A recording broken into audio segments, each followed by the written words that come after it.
할렐루야, 수요예배 오신 모든 분들을 주님의 이름으로 축복하며 환영합니다.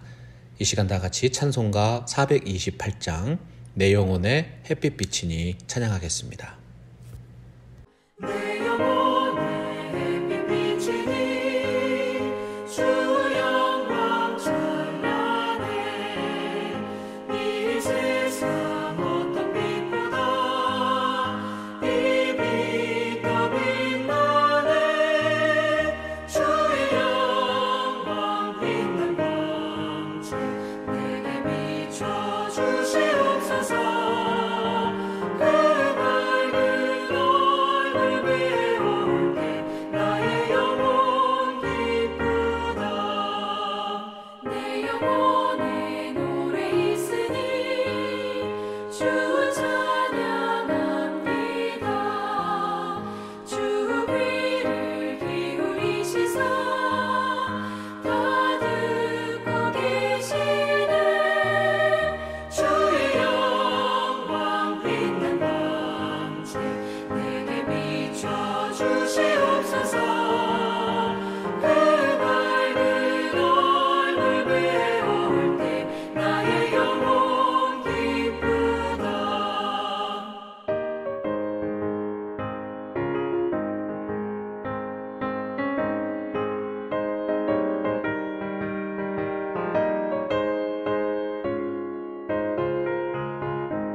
하나님께서 오늘 우리에게 주시는 말씀은 시편 128편입니다.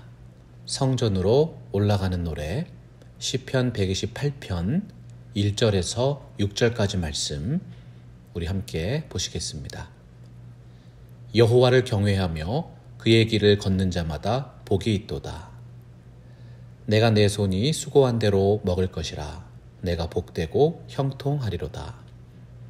내 집 안방에 있는 내 아내는 결실한 포도나무 같으며 내 식탁에 둘러앉은 자식들은 어린 감람나무 같으리로다.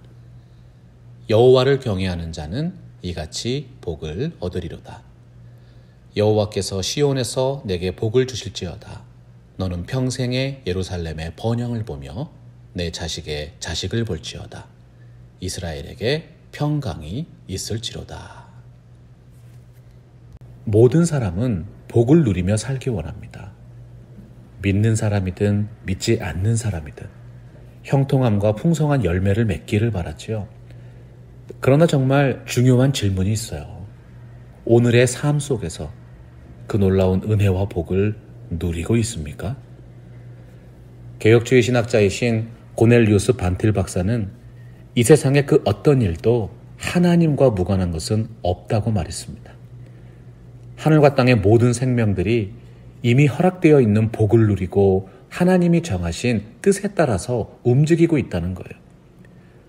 그래서 오늘 말씀 시편 128편은 풍성한 복을 받기 원하고 그 복을 유산으로 물려주기 원하는 모든 인생들에게 진정한 축복의 길이 무엇인지 이렇게 선포합니다. 여호와를 경외하며 그의 길을 걷는 자마다 복이 있도다. 성경은 보통 사람의 인생을 길이라고 말하고요. 매일매일의 우리들의 삶을 걸음이라고 표현합니다. 시편 1편 1절 보면 복 있는 사람은 악인들의 꾀를 따르지 아니하며 죄인들의 길에 서지 아니하며 오만한 자들의 자리에 앉지 아니한다고 했어요. 시편 119편 105절에서 고백했듯이 오직 주님의 말씀이 내 발의 등이요 내 길에 빛이 되는 것입니다.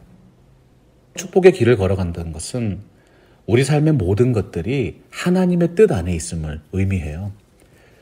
우리 삶의 생사화복이 오직 하나님께 있음을 확신하고 언제나 하나님을 경외하며 살아가는 것이 인생의 지혜요, 형통의 길이라는 것이죠. 어떤 분들은 경외한다는 것을 두려워한다는 뜻으로만 이해합니다. 그러나 진정으로 경외하는 마음은 하나님을 향한 존경과 사랑이 모두 포함된 거예요. 시편은 하나님의 말씀에서 시작해서 현실의 삶으로 체험되고 총체적인 예배로 끝을 맺습니다. 말씀과 삶과 예배가 하나로 어우러지는 감동과 감격. 이것이 바로 하나님과 동행하는 성도의 기쁨과 행복인 것이죠. 그렇다면 구체적으로 하나님을 경외하는 사람, 하나님이 원하시는 길을 걸어가는 사람은 어떠한 복을 체험하게 됩니까? 수고한 대로 열매를 얻는 형통의 복입니다. 오늘 말씀 2절에 보면 내가 내 손이 수고한 대로 먹을 것이라 내가 복되고 형통하리로다 선포하고 있어요. 여러분, 우리가 수고한 대로 열매를 맺는 것이 왜 형통의 복일까요? 두 가지 의미가 있습니다. 우선 하나님께서 주시는 복을 삶으로 체험하려면 최소한의 수고가 필요하다는 거예요. 또 하나의 의미는 손으로 수고한 대로 결실을 거두는 것 자체가 형통한 삶이라는 뜻입니다. 어떤 사람이 마당에 있는 감나무에 감이 열리기만을 기다립니다. 추운 겨울이 가고 따뜻한 봄이 오고 오곡백과가 무르익는 가을이 되었을 때 하나님께서 기르시는 감나무는 어김없이 수많은 열매를 맺었어요. 하나님께서 조건 없이 허락하시는 은혜의 계절이 그저 감이 맺히기만을 기다리는 그 사람에게도 동일하게 임한 것이죠. 이제 그 사람이 해야 되는 유일한 수고는 감나무에 달린 열매만 따면 됩니다. 거의 1년을 감이 맺히기를 기다린 사람이 손으로 딸 생각은 안 하고요. 감나무 아래서 평상을 깔고 누워서 감이 떨어지기만을 기다리는 것입니다. 그 사람의 마음에는 그 감이 정말로 자신의 입으로 떨어지기만을 간곡하게 기도하는 소원함이 있었어요. 하지만 정작 그 감을 따기 위해서 손을 뻗치지는 않는 거예요. 여러분, 어떻게 되었을까요? 지나가던 까마귀가 그 감을 다 따먹어 버리는 거예요. 까마귀도 나무를 심지 않았고 창고에 모아들이지도 않았습니다. 다만 하나님이 허락하신 귀한 열매를 그저 성실하게 따먹는 수고를 한 것뿐이에요. 잠언서 26장 15절에 보면 게으른 자는 그 손을 그릇에 넣고도 입으로 올리기를 괴로워하느니라 말씀했어요. 하나님께서 이미 허락하신 은혜와 복을 다시 한번 자세히 살펴보십시오. 혹시 평상에 누워서 그냥 떨어지기만을 기다리는 것들은 없습니까? 사실 우리의 삶을 되돌아보면 수고하고 노력한 대로 결실하지 못할 때가 얼마나 많습니까? 내가 수고한 대로 먹을 것이니라. 이 말씀은요, 우리가 심은 대로 열매를 거두게 하시는 정말 놀라운 형통의 복에 대해서 말씀하고 있는 거예요. 성공한 사람들에 대해 연구한 인간학자들에 따르면 사람은 자신이 계획하고 도전한 일들 중에서 약 5% 정도만 실제로 이루어도 상당한 업적을 이룬 사람이라고 역사 속에서 평가받는다 그래요. 사람들은 언제나 성공이라는 열매와 결과만을 보기 때문에 그들의 삶이 언제나 형통했을 거라고 착각할 수 있지요. 하지만 사실 많은 업적을 이룬 사람들의 삶에도 95% 이상의 실패와 무수한 시행착오가 있었다는 것입니다. 하나님이 약속하신 복을 누리는 사람에게는 신실한 믿음과 성실한 삶이 있습니다. 두 마음을 품지 말고 끝까지 믿음으로 성실하게 실천할 때 우리를 만족해 하시는 하나님의 축복을 누리게 된다는 것입니다. 하나님을 경외하며 그의 길을 걷는 사람에게는 아내와 자녀를 통해 허락하시는 가정의 복이 있습니다. 오늘 말씀 3절입니다. 내 집 안방에 있는 내 아내는 결실한 포도나무 같으며 내 식탁에 둘러앉은 자식들은 어린 감람나무 같으리로다. 하나님 말씀에서 결실한다는 것은 생육하고 번성한다는 의미가 있어요. 결실한 포도나무와 같은 아내를 통해서 많은 자녀들을 허락하신다는 뜻입니다. 솔로몬의 시대에는 농경이 모든 산업의 중심이었습니다. 또한 강력한 군대를 가져야 태평 성대를 이룰 수 있었죠. 따라서 한 가정에 많은 자녀가 있다는 것은 경제력과 군사력을 키울 수 있는 공동체의 능력의 원천이었던 거예요. 그러나 열매 맺는 포도나무는 아이를 많이 낳는 것뿐만 아니라 하나님께서 허락하시는 모든 복을 다 모아놓은 복이란 뜻이 있습니다. 마치 포도나무에 수많은 포도송이가 달려있듯이 하나님께서 주시는 많은 복을 아내를 통해서 누리게 된다는 뜻이에요. 이것이 구체적으로 어떤 의미가 담겨 있을까요? 잠언서 31장 10절에 보면 이런 말씀이 있습니다. 누가 현숙한 여인을 찾아 얻겠느냐? 그의 값은 진주보다 더하니라. 예나 지금이나 남자는 두 여인을 잘 만나야 형통하다고 했습니다. 누구죠, 여러분? 어머니와 아내이죠. 어린 아이 시절에는 하나님을 믿는 신앙 습관의 상당 부분을 어머니를 통해서 배우게 되고요. 이제 아이가 성인이 되어서 결혼을 하게 되면 아내에게 상당한 영향을 받는다는 거예요. 르무엘 왕의 어머니는 잠언서의 맨 마지막 단락을 현숙한 아내를 향한 찬가로 마무리했습니다. 현숙하다는 것은 능력 있고 유능하다는 뜻인데요. 한마디로 영향력 있는 여성을 말해요. 현숙한 여인은 성경적인 지혜가 충만하고 하나님을 믿는 신앙이 신실하고 좋은 대인관계와 경제적인 능력까지 있는 여성이라고 말하고 있는 것입니다.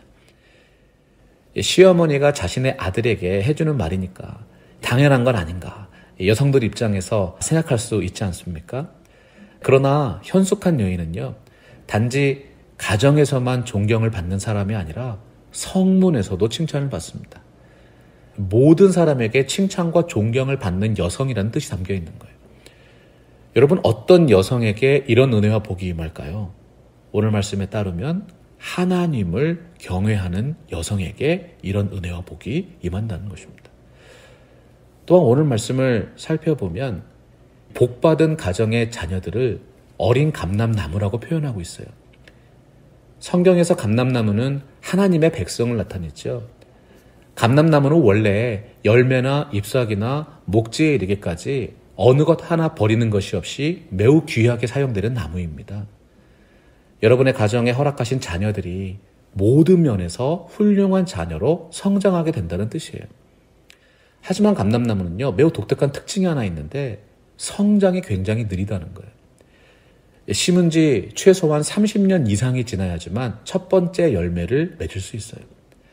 하나님께 쓰임받는 귀한 사람으로 양육하기 위해서는 참으로 많은 수고와 노력이 있어야 결실할 수 있는 나무가 된다는 것입니다.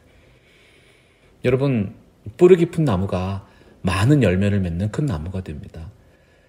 감람나무는 처음에는 시간이 걸리지만 일단 열매를 맺기 시작하면 수백 년에 걸쳐서 꽃을 피우고 열매를 맺습니다.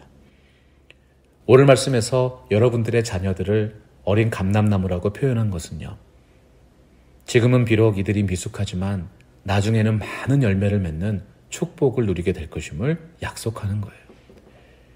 이 어린아이 하나를 키우는 일도 이러할진데 여러분, 하나님 앞에서 한 영혼이 성장하고 자라나는 일은 어떻습니까? 또한 그 영혼들의 공동체인 가정과 교회가 영적으로 성장하는 일은 어떨까요? 강하고 귀하고 큰 나무일수록 뿌리가 깊고 줄기가 튼튼합니다. 기초가 튼튼해야 응용도 잘하는 것처럼 바른 신앙으로 세워지는 공동체에는 하나님께서 허락하신 무수한 기도와 말씀과 수고와 노력이 필요하다는 것입니다. 복음서에 보면요, 천국이 바로 그와 같다고 선포해요. 마태복음 13장 31절과 32절 봅니다. 또 비유를 들어 이르시되 천국은 마치 사람이 자기 밭에 갖다 심은 겨자씨 하늘 같으니 이는 모든 씨보다 작은 것이로되 자란 후에는 풀보다 커서 나무가 되매 공중의 새들이 와서 그 가지에 깃들이느니라. 무화과나무는 빨리 자라지만 쓰임을 받는 것은 열매밖에 없습니다. 그러나 감람나무는 비록 느리게 성장하지만요, 버릴 것이 하나도 없는 좋은 나무가 되는 거예요. 여호와를 경외하는 자는 이같이 복을 얻으리로다. 하나님의 말씀과 바른 신앙으로 귀한 감람나무를 양육하셔서 하나님이 원하시는 복된 가정을 이루시기를 주님의 이름으로 축복합니다. 하나님과의 관계에서 나오는 신앙의 복이 있습니다. 오늘날 많은 분들에게 기독교 영성이란 말이 흔한 단어가 되었어요. 누구나 영성을 추구하고 심지어 하나님을 모르는 불신자들도 영성에 대한 나름대로의 통찰을 고백하기도 하지요. 하지만 우리가 이미 알고 있듯이 성경이 말씀하는 진정한 영성은 하나님과 동행하는 체험적 신앙입니다. 하나님 말씀 성경은 단순히 좋은 정보를 모아둔 것이 아닙니다. 하나님 말씀, 그 말씀 자체가 하나님의 인격이고요, 살아서 역사하시는 하나님의 음성이라고 했어요. 우리가 그 말씀을 믿음으로 받아들일 때 비로소 살아계신 하나님과의 영적인 만남과 교제가 이루어지는 것이지요. 신앙은 하나님과의 인격적인 관계입니다.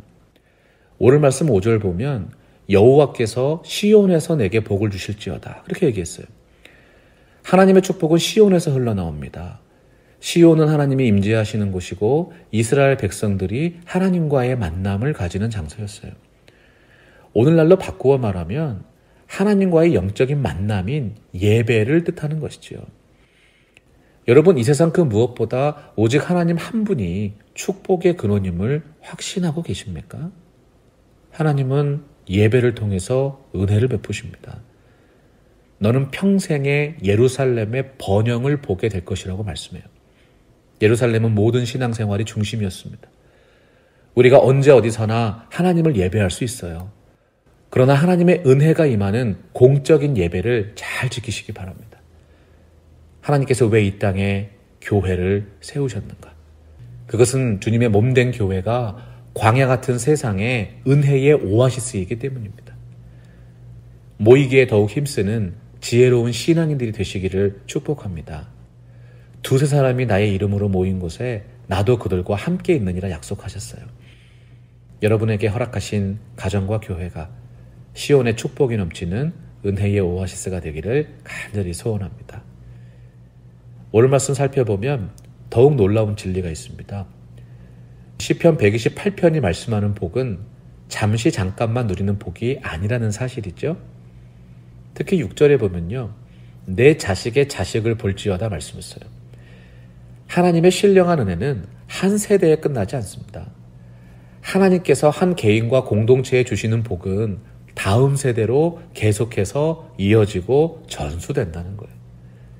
부모 세대가 하나님을 경외하는 바른 신앙으로 살아가면 여러분들의 자녀들이 복을 받게 됩니다.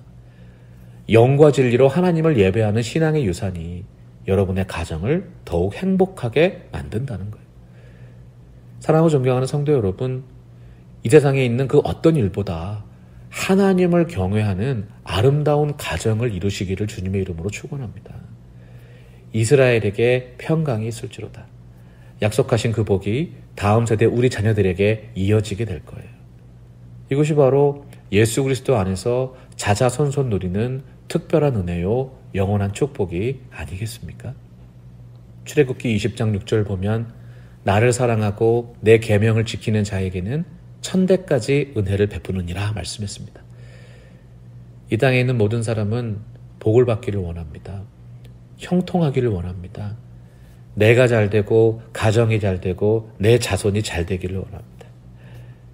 여러분, 성경이 말씀하는 진정한 복을 누리는 삶의 지혜가 무엇입니까?